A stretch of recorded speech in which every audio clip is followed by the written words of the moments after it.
আচ্ছা বলো, যে টেম্পারেচার পরিমাপ করার কি কি স্কেল আমরা পড়েছিলাম বলো। এক তো আমরা পড়েছিলাম ডিগ্রি সেন্টিগ্রেড, দুই পড়েছিলাম কেলভিন, তিন পড়ে ডিগ্রি ফারেনহাইট, ডিগ্রি রিউমার, আর পড়েছি আমরা র্যানকিন। এর আগের দিন বলেছিলাম, মনে আছে? তো এই স্কেলগুলি ছাড়াও অনেক সময় পরীক্ষায় কেমন কোশ্চেন থাকে বলো তো, মানে অন্য ধরনের স্কেলে ওরা প্রকাশ করে দেয়। যেমন দেখো, তোমাকে বলবে, এই কোশ্চেনটা লিখতে পারো কিরকম, লিখো কোশ্চেন,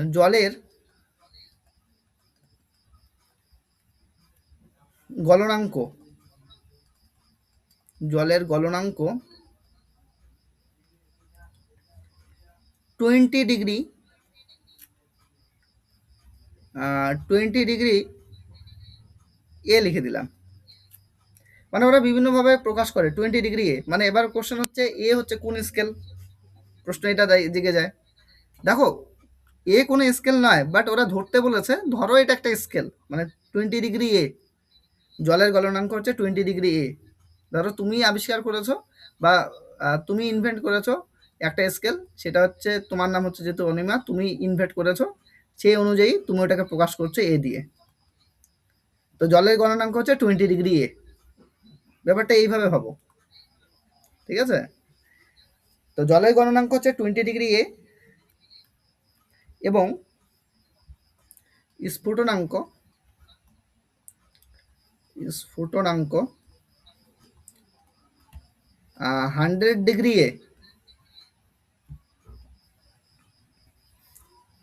মানে 100 ডিগ্রি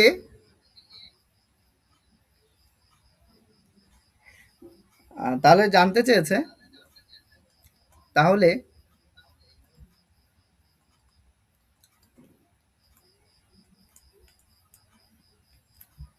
60 ডিগ্রি সেন্টিগ্রেডকে কিভাবে প্রকাশ করা হবে। মানে আজব টাইপের কোশ্চেন, মানে এর আগে গ্রুপ ডিতে জিজ্ঞাসা করা কোশ্চেন এটা। হ্যাঁ, কোশ্চেনটা কি বুঝতে পেরেছো কি বলতে চাচ্ছে? জলের গলনাঙ্ক 20 ডিগ্রি যদি হয়, স্ফুটনাঙ্ক 100 ডিগ্রি যদি হয়, না এটাকে 100 না করে একটা কাজ করো, 140 করে দাও, এটাকে 140 করো তো, তাহলে সুবিধা হবে। 140 ডিগ্রি তো জানতে চেয়েছে 60 ডিগ্রি এর মান কত, মানে 60 ডিগ্রি সেন্টিগ্রেড এর মান কিভাবে প্রকাশ করা হবে। এই প্রবলেমটাকে আমাদের সলভ করতে লাগবে। কি করে করবো তাহলে এটাকে সলভ বলো। ব্যাপারটা হচ্ছে এখান থেকে পড়বে, তাও জলের গলনাঙ্ক 20 ডিগ্রি বলেছে, কিন্তু আমরা সেন্টিগ্রেড স্কেলে জলের গলনাঙ্ক কত জানি? 0 ডিগ্রি সেন্টিগ্রেড। যেটা সেন্টিগ্রেড স্কেলে 0 ডিগ্রি সেন্টিগ্রেড, সেটা হচ্ছে ওদের বক্তব্য অনুযায়ী 20 ডিগ্রি সমান। আর জলের স্ফুটনাঙ্ক কত হয়? 100 ডিগ্রি সেন্টিগ্রেড হয়। ওদের বক্তব্য অনুযায়ী জলের স্ফুটনাঙ্ক কত? 140 ডিগ্রি তাই কি না? জানতে চাইলেও 60 ডিগ্রি সেন্টিগ্রেডের মান যদি স্কেলে প্রকাশ করি, ডিগ্রি স্কেলে প্রকাশ করি, তাহলে কত হবে? প্রশ্নটা তো এটাই আছে, তাই না? এবার এটাকে কি করে সলভ করব, ভালো করে দেখবে। এখানে ডিফারেন্স কত বলো তো? এখানে ডিফারেন্স হচ্ছে 100। এখানে ডিফারেন্স কত আছে বলো তো? এখানে ডিফারেন্স আছে 120। তাহলে যেটা সেন্টিগ্রেড স্কেলে 100 ঘরের ডিফারেন্স, সেটা হচ্ছে স্কেলে 120 ডিগ্রি ডিফারেন্স। তাই পাওয়া যাচ্ছে কিনা বলো? হ্যাঁ। এবার এখানে ডিফারেন্স দেখো কত, এখানে ডিফারেন্স হচ্ছে 40। তো এই জায়গাটা আমরা বের করব। তো ক্যালকুলেশনটা কেমন হবে, এখানে দেখো 100 ডিগ্রির সেন্টিগ্রেড স্কেলে 100 ঘরের পার্থক্য যদি হয়, এ স্কেলে হচ্ছে 120 ঘরের পার্থক্য। তাহলে সেন্টিগ্রেড স্কেলে যদি 100 ঘরের পার্থক্য হয়, তাহলে এ স্কেলে পার্থক্য কত? 120। শূন্য শূন্য কেটে দিলাম। তাহলে সেন্টিগ্রেড স্কেলে যদি 1 ঘরের পার্থক্য হয়, তাহলে এ স্কেলে কত ঘরের পার্থক্য? 12/10। তাহলে একই রকমভাবে এখানে দেখো তো সেন্টিগ্রেড স্কেলে কত পার্থক্য হয়েছে? 40 না?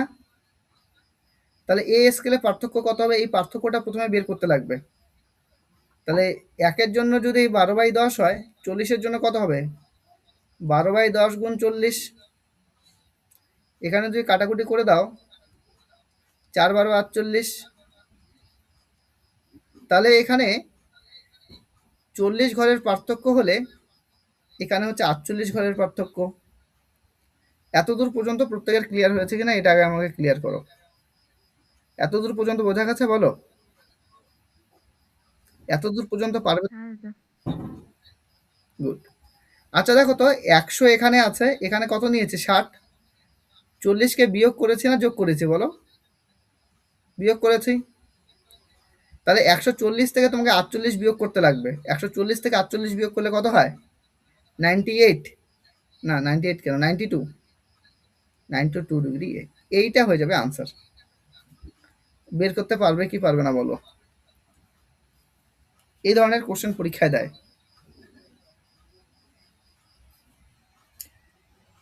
আরেকটা করতে দিই নাকি? একটা করতে দিই, দেখো আমি বললাম 0 ডিগ্রি সেন্টিগ্রেড, মানে গলনাঙ্কটা বলে দিবে কোশ্চেনে। এটা আমি বললাম -20 ডিগ্রি এম। আর এখানে 100 ডিগ্রি সেন্টিগ্রেড মানে হচ্ছে এখানে 130 ডিগ্রি এম। তোমার কাছে জানতে চাইলো 40 ডিগ্রি সেন্টিগ্রেড মানে কত ডিগ্রি এ? বলো, এটা করতে পারবে? করো তো, করে বলো উত্তর।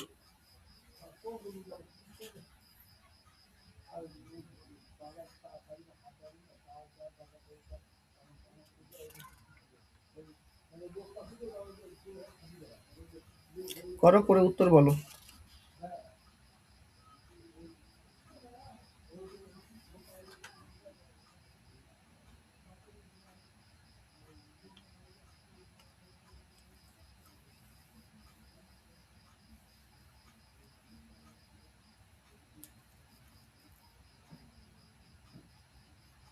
করলে?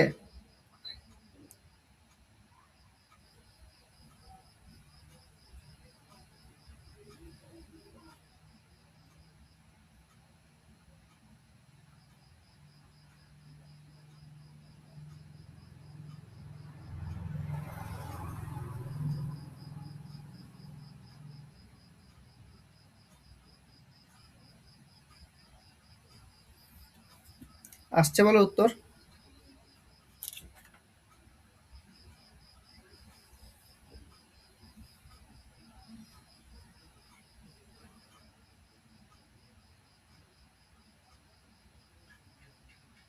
আসে নাই?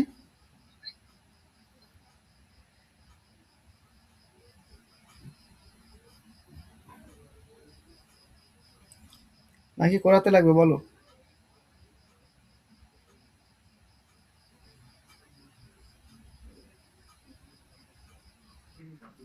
70 কি হবে? 70 আসছে?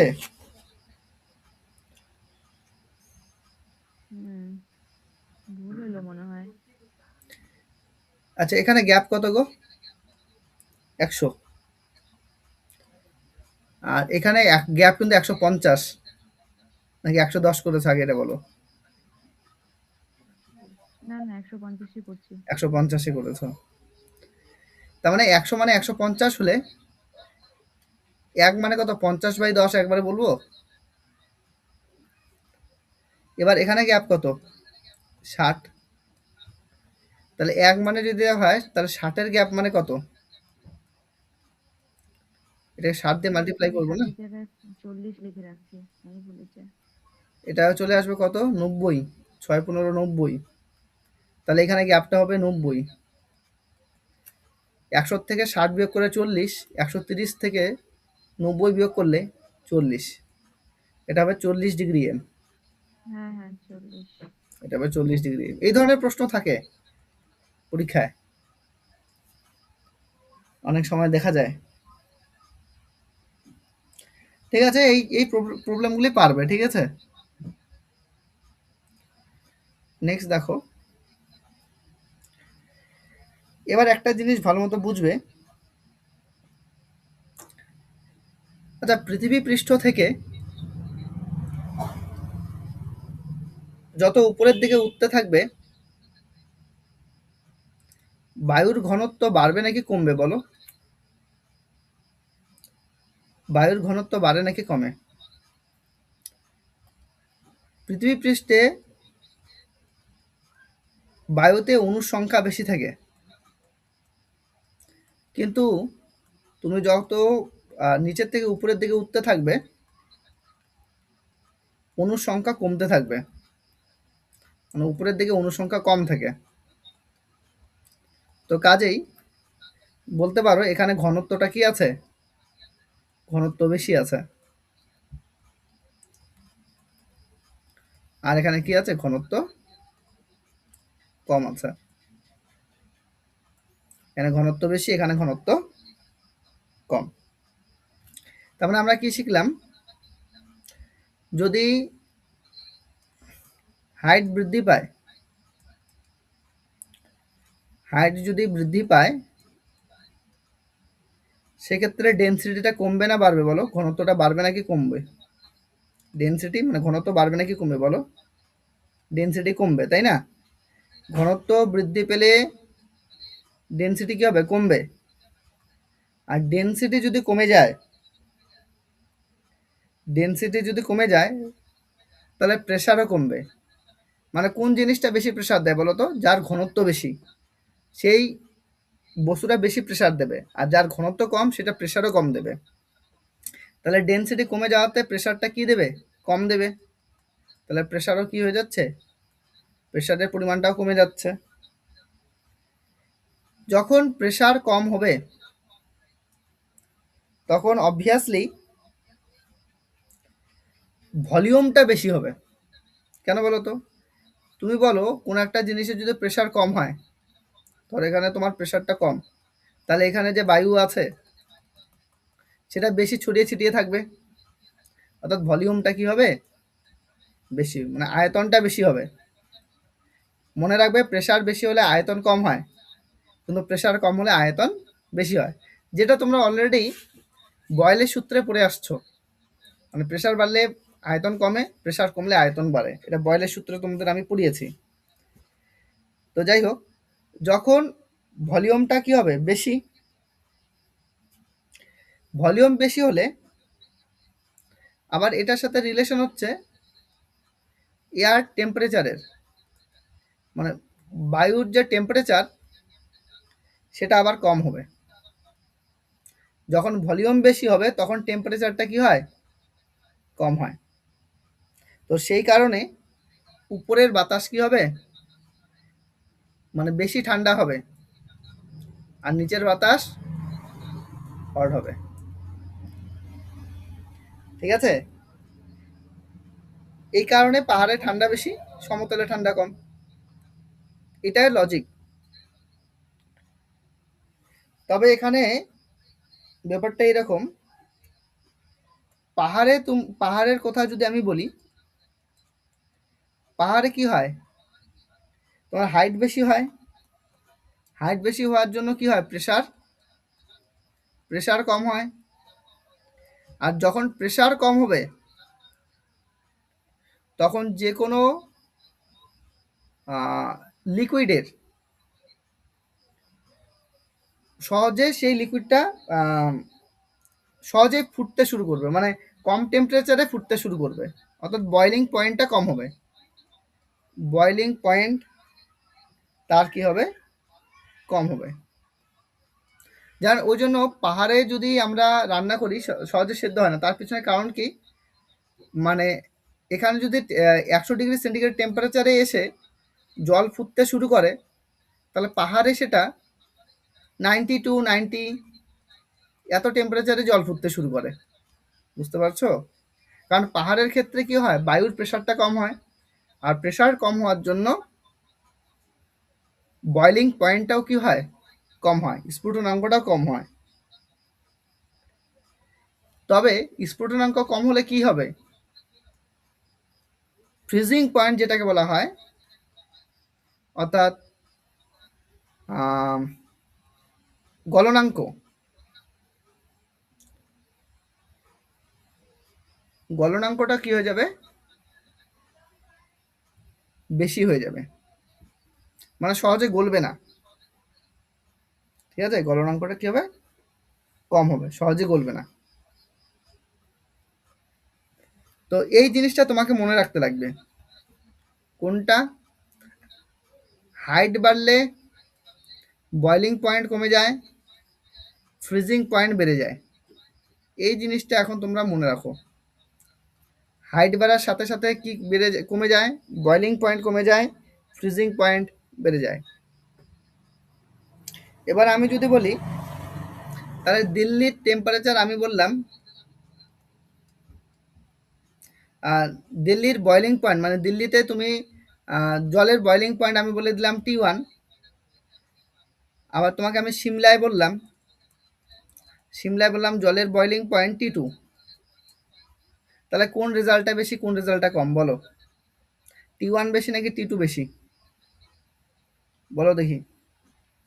দিল্লিতে টেম্পারেচার হচ্ছে T1, সিমলায় বয়লিং পয়েন্ট হচ্ছে T2, মানে জলেরই, মানে জলের টেম্পারেচার আমরা দিল্লিতে নিলাম, সেখানে T1 পেলাম। টেম্পারেচার বলতে কি, জলের বয়লিং পয়েন্ট নিলাম, সেটা হচ্ছে T1 পেলাম। আর সিমলায় নিয়ে গিয়ে জলকে ফোটানো শুরু করলাম, সেক্ষেত্রে জল দেখলাম যে T2 ডিগ্রি সেন্টিগ্রেড টেম্পারেচারে ফুটে যাচ্ছে। এবার তোমরাই বলো যে কোনটা বেশি কোনটা কম, বলো উত্তর।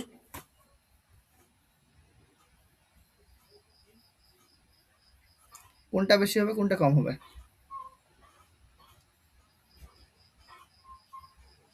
বুঝতে পারলে না আমি যেটা পড়াচ্ছি?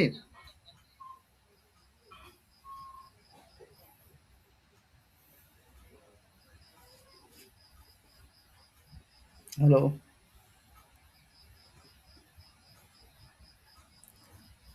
তোমরা কি আমার বক্তব্য শুনতে পাচ্ছ?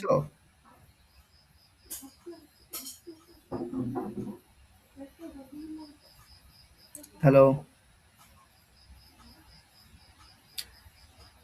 আরেকটা পাখি শুনতে। বুঝতে পারো না এটা? আমি তোমাদের কোশ্চেন করলাম T1 বেশি হবে নাকি T2 বেশি হবে?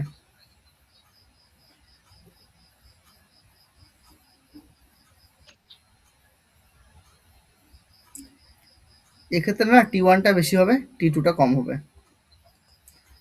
কারণ দিল্লিতে বয়লিং পয়েন্টটা বেশি হবে, কিন্তু সিমলা তো পাহাড়, পাহাড়ে বয়লিং পয়েন্টটা কি হয়, কম হয়। তার মানে T1-এর ভ্যালুটা বেশি, T2-র ভ্যালুটা কম। এটা এর আগে পরীক্ষায় জিজ্ঞাসা করেছে, হ্যাঁ, এইভাবেই জিজ্ঞাসা করে। দিল্লিতে তো জলের বয়লিং পয়েন্ট T1, সিমলাতে জলের বয়লিং পয়েন্ট T2, তাহলে কোন রিলেশনটা ঠিক? তাতে 4টা রিলেশন দিয়েছে। T1 = T2 এটা দিয়েছে, T1 > T2 এটা দিয়েছে, T1 T2 এটা দিয়েছে। আরেকটা মনে অপশন ছিল নান অফ দিস, মানে এদের কোনোটিই নয়। তো তার ক্ষেত্রে এটা ছিল সঠিক উত্তর। তো যাই হোক, আরেকটা জিনিস তোমাদের পড়িয়ে দিই। আচ্ছা, এমনি ট্রিপল পয়েন্টটাকে আমি বলে দিই। ট্রিপল পয়েন্ট এটা ইম্পর্টেন্ট, এটার আর বৈজ্ঞানিক ব্যাখ্যাটা আমি দিচ্ছি না, জাস্ট বলে দিচ্ছি। মানে যে টেম্পারেচারে কোনো পদার্থকে, মানে তুমি সলিড অবস্থাতেও পাবে, প্লাস লিকুইড অবস্থাতেও পাবে, প্লাস তুমি গ্যাস অবস্থাতেও পাবে। যে টেম্পারেচারে কোনো বস্তুকে সলিড, লিকুইড আর গ্যাস 3টা অবস্থাতেই পাবে, সেই টেম্পারেচারটাকে সেই টেম্পারেচারটাকে ওই পদার্থের ট্রিপল পয়েন্ট বলে। ট্রিপল পয়েন্ট বলে। এখন প্রশ্ন মনের মধ্যে জাগছে, আদৌ কি কোনো পদার্থের সলিড, লিকুইড, গ্যাস তিনটা অবস্থায় একই সাথে পাওয়া যায়? উত্তর হচ্ছে হ্যাঁ, পাওয়া যায়। তবে সেটা কত টেম্পারেচারে বলো তো? সেটা কত টেম্পারেচারে? সেটা হচ্ছে 0.01 ডিগ্রি সেন্টিগ্রেড টেম্পারেচারে। 0.01 ডিগ্রি সেন্টিগ্রেড টেম্পারেচারটা এটা রাখতে লাগবে। আর তোমার প্রেসার যেটা রাখতে লাগবে, প্রেসারের ভ্যালুটা 0.0061 বার। বার হচ্ছে প্রেসারের ইউনিট। হ্যাঁ, তাহলে প্রেসারটা রাখতে লাগবে 0.0061 বার, টেম্পারেচারটাকে রাখতে লাগবে 0.01 ডিগ্রি সেন্টিগ্রেড। এই অবস্থায় জলের কথা তুমি যদি বলো, তাহলে সেটাকে তুমি জল হিসাবেও পাবে, বরফ হিসাবেও পাবে, তাকে তুমি বাষ্প হিসেবেও পাবে। অর্থাৎ কঠিন, তরল, গ্যাস তিনটা একসাথে কি অবস্থাতে করে পাবে। পাওয়া যাবে তিনটেই? হ্যাঁ, বলো। তিনটা অবস্থাতে তো একসাথে থাকতে পারে না। এই তোমার কন্ডিশন এটা, টেম্পারেচার 0.01 ডিগ্রি সেন্টিগ্রেড হতে লাগবে, প্রেসার 0.0061 বার হতে হ্যাঁ, লাগবে। কিন্তু তারপরও একটা জিনিসই তিন রকম ভাবে কি করে থাকবে? একটা জিনিসের তিনটা অবস্থায় থাকবে, তখন সেইটাকে বলা হয় ট্রিপল পয়েন্ট। তাহলে এক্সপ্লেনেশন করে দেবো ওটার কেমন করে থাকে। না, ওটা বুঝি না। হ্যাঁ, না বললে আমি ক্যালকুলেশন করে মানে গ্রাফিক্যালি রিপ্রেজেন্টেশন না, করলে বুঝতে পারবে। ক্যালকুলেশনের কথা বললাম না, মানে নর্মালি জিজ্ঞেস করলাম যে একটা জিনিসই মানে হ্যাঁ, হ্যাঁ, হ্যাঁ, দেখতে তো হ্যাঁ। একরকম ভাবেই পাবো, একটা জিনিসই আবার সেটা তিনটা রূপ কি করে দেখতে পাবো সেটাই বললাম। শোনো, ধ্যান দিয়ে শোনো, আমি যেটা বলছি। এ, বরফ কত ডিগ্রি সেন্টিগ্রেড টেম্পারেচারে জল জমে বরফ হয় বলো? 0 ডিগ্রি সেন্টিগ্রেড টেম্পারেচারে জল জমে বরফ হয়, এটা জানো তো? হুম। তাহলে বরফ পাবে হ্যাঁ, কত হ্যাঁ, ডিগ্রি সেন্টিগ্রেড টেম্পারেচারে বলো? 0 ডিগ্রি সেন্টিগ্রেড টেম্পারেচারে। 2 আচ্ছা, ডিগ্রি। এবার জল গলে বরফে পরিণত, না সরি, জল কোনোদিন গলে যায় না, বরফ গলে জলে পরিণত হবে। বরফ গলে জলে পরিণত হবে কত ডিগ্রি সেন্টিগ্রেড টেম্পারেচারে বলো? 0 ডিগ্রি। ছোটবেলা থেকে তাই পড়ে আসছো কিনা? 0 ডিগ্রি সেন্টিগ্রেড টেম্পারেচারে জল জমে বরফ হয়, আবার 0 ডিগ্রি সেন্টিগ্রেড টেম্পারেচারে বরফ গলে জলে পরিণত হয়। এটা পেয়েছো তো? তার মানে 0 ডিগ্রি সেন্টিগ্রেড টেম্পারেচারে তুমি বরফও পাবে, 0 ডিগ্রি সেন্টিগ্রেড টেম্পারেচারে তুমি জলও পাবে। দেখবে যখন ধরো এটা বরফের খণ্ড, এটা গলে যখন জলে পরিণত হচ্ছে, এটা একটা পাত্র নিলাম, কারণ জল তো পাত্রের মধ্যেই রাখতে লাগবে। তো ব্যাপারটা ধরো এই বরফটা গলে গলে জলে পরিণত হচ্ছে, তখন তুমি এখানে জল পাচ্ছ, প্লাস পুরো বরফটা তো গলে নাই, এই অংশটাকে তুমি বরফ অবস্থাতেও পাচ্ছ। তুমি যদি এটার টেম্পারেচার মাপো 0 ডিগ্রি সেন্টিগ্রেড পাবে, এটার টেম্পারেচার মাপলেও তুমি 0 ডিগ্রি সেন্টিগ্রেডই পাবে, যতক্ষণ না পর্যন্ত পুরো বরফটা গলে জলে পরিণত হচ্ছে, ততক্ষণ পর্যন্ত মানে বরফ খানিকটা গলছে জল হচ্ছে, বরফ খানিকটা গলছে জল হচ্ছে, এই অবস্থাতে জলের টেম্পারেচারও 0 ডিগ্রি সেন্টিগ্রেড থাকবে, বরফের টেম্পারেচারও 0 ডিগ্রি সেন্টিগ্রেডই থাকবে। তাহলে বলো, 0 ডিগ্রি সেন্টিগ্রেড টেম্পারেচারে একই অবস্থায় তুমি বরফও পাচ্ছ, জলও পাচ্ছ না, দুটা অবস্থা তো তুমি দেখতেই পাও। কিন্তু হুম। তুমি যদি এখানে কন্ডিশন এটা নিয়ে আসো যে টেম্পারেচারটাকে, মানে এই বরফের উপর যে এখানে যে টেম্পারেচারটা থাকবে সেটা হচ্ছে 0.01 ডিগ্রি সেন্টিগ্রেড, প্রেশারটাকে 0.0061 বার যদি রাখো এর মধ্যে, তাহলে তুমি বরফও পাবে, জলও পাবে, আর বাষ্পও পাবে। আর ওই পয়েন্টটাকে বলা হয় ট্রিপল পয়েন্ট। এটা স্টেট লেভেলের পরীক্ষাতেও কোশ্চেন আসে যে যখন কোনো পদার্থের তিনটা অবস্থা একই সাথে পাওয়া যায়, সেটাকে কি বলে? ট্রিপল পয়েন্ট বলে। তুমি হয়তো প্র্যাকটিস সেট করতে গিয়ে এটা হয়তো পেয়েছো, মেবি পাওয়া উচিত কোশ্চেনটা। তবে রেলওয়েতে কি জিজ্ঞাসা করে, রেলওয়েতে জিজ্ঞাসা করে কত প্রেসারে জলের ট্রিপল পয়েন্ট আমরা পাবো। এই আনসারটা তোমার মনে রাখতে লাগবে 0.0061 বার। না ডাউট থাকলে বলো, আমি তাহলে তোমাদের ওই গ্রাফের মাধ্যমে প্রকাশ করে দিচ্ছি। না, বুঝলাম, বুঝছি। বুঝছো ঠিক? না গ্রাফিক্যালি রিপ্রেজেন্টেশন করা যায়, বাট যেহেতু তোমরা ওই গ্রাফের সাথে অতটা অভ্যস্ত না, তার জন্য আমি না ওই ঝামেলার দিকে যেতে চাই না। কি হয় না হলে মানে তোমাদের মাথায় প্রেশার হয়ে যায়, এটা দেখি আমি। তো পরীক্ষার জন্য যতটুকু নিট আমি অতটুকু হিসাবে পড়িয়ে যাচ্ছি আর কি। ঠিক। এবার এবার যে জিনিসটা করবে, তোমাকে না পরীক্ষায় এই জিনিসটা বলবে যে, ধ্যান দিয়ে শুনো,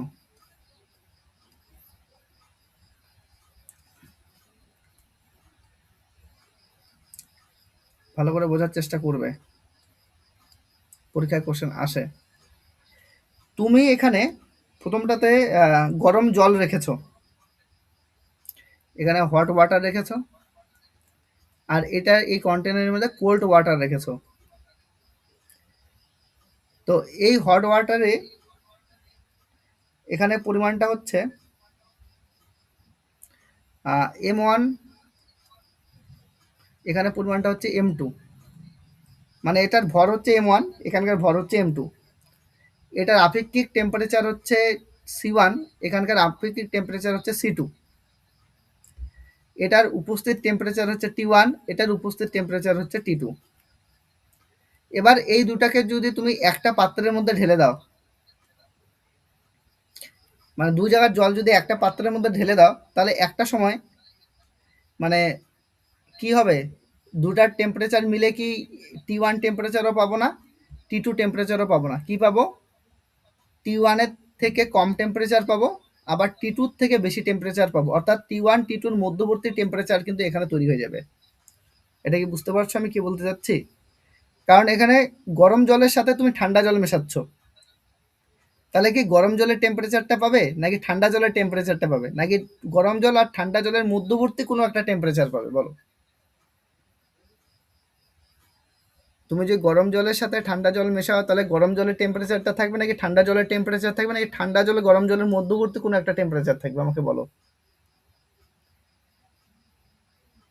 গরম জল আর ঠান্ডা জলের মধ্যবর্তী কোনো একটা টেম্পারেচার পাবে, তাই না? এই টেম্পারেচারটাকে আমি ধরে নিলাম হচ্ছে টি, এই টেম্পারেচারটাকে আমি ধরে নিলাম হচ্ছে টি। তাহলে বলো তো এটা কতখানি তাপ বর্জন করবে? এটা তাপ বর্জন করবে, ফর্মুলা হচ্ছে এমসি ডেল্টা টি, যেটা এর আগের ক্লাসগুলোতে আমি ডিটেল আলোচনা করেছিলাম। হ্যাঁ, ওখান থেকে দেখলে বুঝতে পারবে। তাহলে এখানে ফর্মুলা হচ্ছে M1C1, তাহলে T1 থেকে কত হয়েছে টি, মানে টেম্পারেচার কমেছে, কত কমেছে, T1 থেকে হয়ে গেছে টি, এত টেম্পারেচার কমেছে। তাহলে এতখানি তাপ বর্জন করেছে। আর এখানে তাপ বর্জন করার পরিমাণটা কত, ফর্মুলা তো হচ্ছে এমসি ডেল্টা টি না, তাহলে এখানকার ভর হচ্ছে M2, আপেক্ষিক তাপ হচ্ছে C2। আচ্ছা T2 থেকে টেম্পারেচার বেড়ে কত হয়ে গেছে, টি হয়েছে, কতখানি টেম্পারেচার বেড়ে গেছে বলো, T-T2। এবার ক্যালোরিমিতির মূলনীতি এটা বলে দিয়েছে, যত পরিমাণ তাপ বর্জন করবে কোনো হট বডি, ঠিক তত পরিমাণ তাপই গ্রহণ করবে কোল্ড বডি। তার মানে এখানে এটাকে যদি আমি Q1 বলি, এটাকে যদি Q2 বলি, তাহলে Q1 এর ভ্যালু আর Q2 এর ভ্যালু সেম। এটা কোথা থেকে জানতে পারি, এটা আমরা জানতে পারি ক্যালোরিমিতির মূলনীতি অনুযায়ী। তো এখান থেকে আমরা বলতে পারি Q1 এর ভ্যালু আর Q2 এর ভ্যালু পরস্পর সমান। Q1 এর ভ্যালু M1C1 T1 মাইনাস টি, এখানকার ভ্যালু হচ্ছে M2C2 টি মাইনাস T2। এটাকে তুমি যদি ক্যালকুলেট করো, ফাইনালি ক্যালকুলেট করার পর টি এর ভ্যালু যদি বের করো, তোমরা বাড়িতে ক্যালকুলেশন করবে, করার পর টিটাকে যদি ফ্রি করো, তাহলে যে রেজাল্টটা পাবে সেটা আমি একবারে লিখে দিচ্ছি। এটা পাবে হচ্ছে M1T1 plus M2T2 divided by M1 plus M2। এইটা তোমাদের লাগবে অঙ্ক করার জন্য, এটাকে ভালো মতো লিখে নাও। টি পাবে হচ্ছে M1T1 plus M2T2 divided by M1 plus M2। এটা কোথায় প্রয়োগ হবে দেখো, ফর্মুলা কি বললাম আরেকবার লিখে দিচ্ছি, M1T1 plus M2T2 divided by M1 plus M2। এবার প্রশ্ন হচ্ছে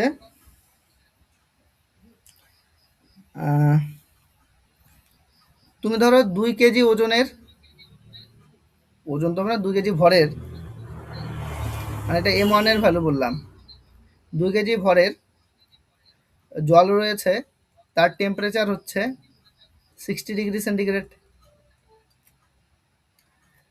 আর আরেক পাত্রে 3 কেজি ভরের জল আছে,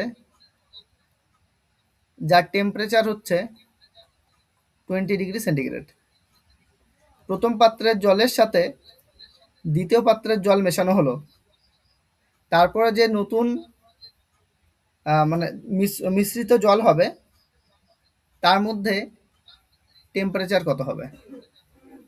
আচ্ছা ক্যালকুলেট করে বের করো তো, ক্যালকুলেট করে বের করে বলো উত্তরটা কত হবে। কোন ফর্মুলাটাকে কাজে লাগাবে বুঝতে পেরেছো? এটাকে কাজে লাগাবে, এটাকে কাজে লাগবে, করো। এই ধরনের প্রশ্ন কিন্তু মানে তুমি যদি হিট অ্যান্ড টেম্পারেচার থেকে দেখো, হিট অ্যান্ড টেম্পারেচার থেকে কোশ্চেন তুললে ওরা এই জায়গাটা থেকে কোশ্চেন কিন্তু তোলে।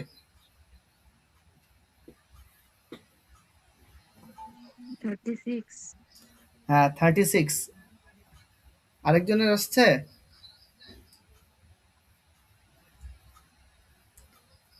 তোমার আসছে 36?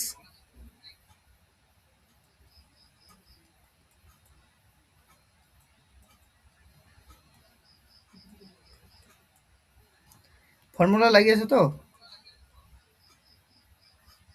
তাহলে 2 ইন্টু কত, 2 into 60 plus 3 into 20 divided by 22 plus 3, তাহলে কত আসবে? 120 প্লাস 60 ডিভাইডেড বাই 5, তোমরা কত? 180 বাই 5, 36। হ্যাঁ এই ধরনের প্রশ্ন পরীক্ষায় আসে, পারবে তো বলো? এই ধরনের প্রশ্ন পরীক্ষায় আসে, পারবে কি পারবে না সেটা বলো। তবে আমি আরেকটা মেথড তোমাদের দেখাচ্ছি, যেহেতু আমরা একই সাথে ফিজিক্সও পড়াশোনা করি আর ম্যাথও পড়াশোনা করি, তো কাজেই ম্যাথকে একটু ফিজিক্সে কাজে লাগালে ভালোই হয়, তাই না? সবসময় ফিজিক্সের টিচারদের মতো ওই ফর্মুলা বেসড পড়াশোনা করে কি লাভ? ম্যাথের অ্যাঙ্গেল থেকে ভাবো বিষয়কে। আচ্ছা এখানে আমরা যেটা করবো, এখানে অ্যালিগেশনকে কাজে লাগাবো। অঙ্কের মধ্যে চলে যাও, অ্যালিগেশন সিস্টেম মনে আছে তো? রাখি, বলো। অ্যালিগেশন, হ্যাঁ দাদা। হ্যাঁ অ্যালিগেশনকে কাজে লাগাও। একদিকে টেম্পারেচারটা কত বলো তো? 60 ডিগ্রি সেন্টিগ্রেড, আর এদিকে টেম্পারেচার হচ্ছে 20 ডিগ্রি সেন্টিগ্রেড। তো এই দুইটা মেশানোর পর মিক্স টেম্পারেচারটাই তো তোমার জানতে চেয়েছে, এই ভ্যালুটাই তো জানতে চেয়েছে, তাই না? বলো। আচ্ছা শোনো, এখানে যদি আমরা টেম্পারেচারকে ক্যালকুলেট করি, অ্যালিগেশন এবং মিক্সচার কনসেপ্টটাকে কাজে লাগাই, তাহলে যে রেজাল্টটা পাবো সেটা অ্যাকচুয়ালি আমরা পরিমাণের রেজাল্টটা পাবো, তাই না? তাহলে এটার পরিমাণ কত? 2 কেজি, এটার পরিমাণ কত? 3 কেজি। এটাকে ক্যালকুলেট করার সিস্টেম কীরকম, এটাকে ক্যালকুলেট আমরা কেমন করে করব দেখো। এখানে ডিফারেন্স কত? 40। এই 40কে ভাগ করো, 2:3 ভাগ করো। 40কে 2:3 ভাগ করলে কত হবে বলো?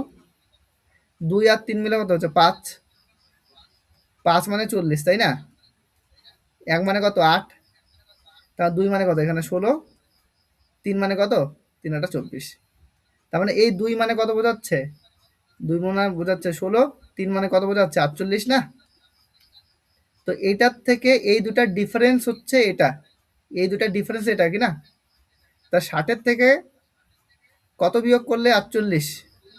36 না কি বললাম? এটা কি হিসাবটা 48 থেকে 24 বলো তো?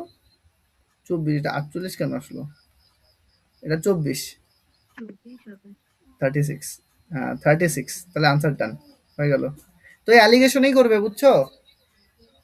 এই ফর্মুলা মনে থাক কিংবা না থাক কোনো দরকার নেই, অ্যালিগেশন করবা, উত্তর নিয়ে আসবা। বোঝা গেছে কি যায়নি? বিষয় কি বোঝা গেল? অ্যালিগেশন দিয়ে কি করতে পারবে বলো?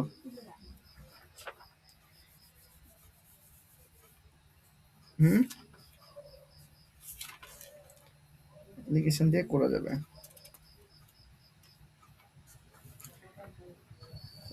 তো এই হচ্ছে কনসেপ্ট আমাদের আজকের। কালকে কোশ্চেন আনসার করাবো, বুঝছো? তুমি এক কাজ করবে, কটা ভিডিও দেখো নাই বলো তো? কটা দেখো নাই? দুইটা দেখা হয়নি। দুটা দেখো নাই? তাহলে ভিডিওগুলো সব দেখবা। আজকেরটা তো দেখার প্রয়োজন নেই, এর আগেরগুলো দেখবা, কালকে কোশ্চেন আনসার করাবো। হ্যাঁ, থাকলো এত দূর।